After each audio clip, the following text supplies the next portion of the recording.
So we're going to look at how to spot out where the hole near a molehill is.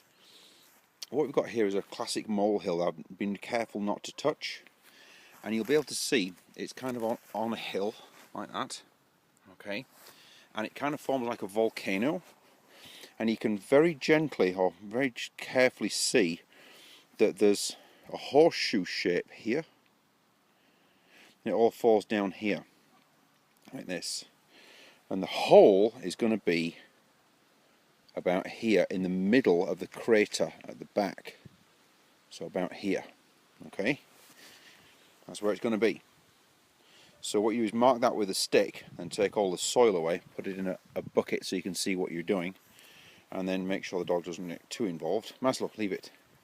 And here's one over here that I've actually really cleared out, okay, so my stick was here and the molehill was around it here, going down the hill. It's right at the edge, not in the middle as you would think it would be. And there's another one over here where it's also quite clear.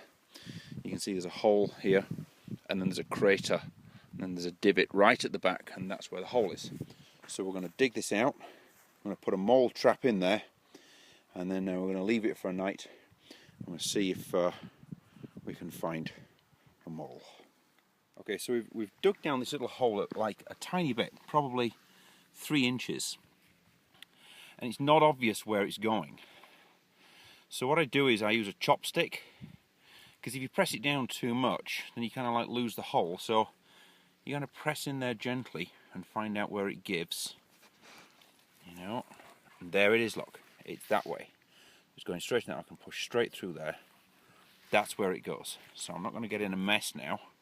I'm going to follow the chopstick's direction, which is that way. Okay, and he's helping the good dog. One of the biggest problems trying to trap moles with a dog is that the dog wants to get its nose down the mole hole. Maslow, hey, look, what's in there, look? What is it?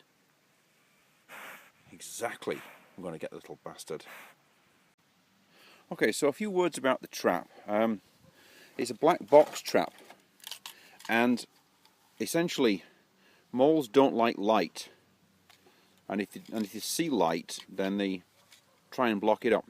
So what we've done is we've dug out the hole, and the hole actually doesn't go straight down at all. It kind of goes down by about 3 inches, and then it goes in that way off into the darkness.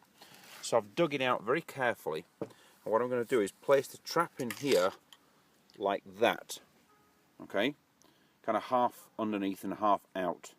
So we'll do that next.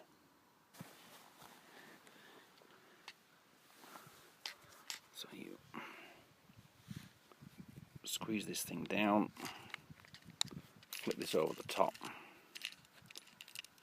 Oh, get in.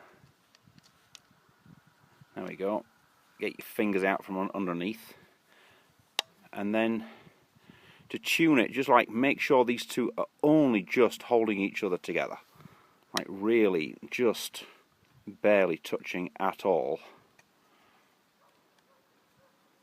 kind of like that. Okay, so when a little bugger walks in there, it flips the trap and that thing goes up. Okay, that was quick. So we stuffed that down there at like a 45-degree angle, and the vampire mole sees the horrible sunlight coming in and wants to block it in, comes up to that hole and triggers the trap, and the whole thing goes kaplunk. What I'm also going to do is put a bucket over the top as well. I'll show you over the top of it, because our furry friend here is extremely curious as to what this is, and he's been trying to dig the moles up himself, and I wouldn't put it past him to get his nose in there and come in with a black box on his nose. So just to make sure that he doesn't interfere with the trap at all, I'll come out and check it in 24 hours, see what we've got, so we can stop them doing this over the whole lawn, which is what they're starting to do. There we go. We had a bit of a problem because the trap was at an angle like this. The spring kind of went off and the mole got through and filled the whole thing up with dirt, so I dug the hole out to be a bit bigger and allowed the spring some room, and then put the bucket over it like this. Just a second. Thus. So there was only a little hole there. Came out the next day, and to my great delight, we got a mole, poor little bastard. So I'm going to do it somewhere else.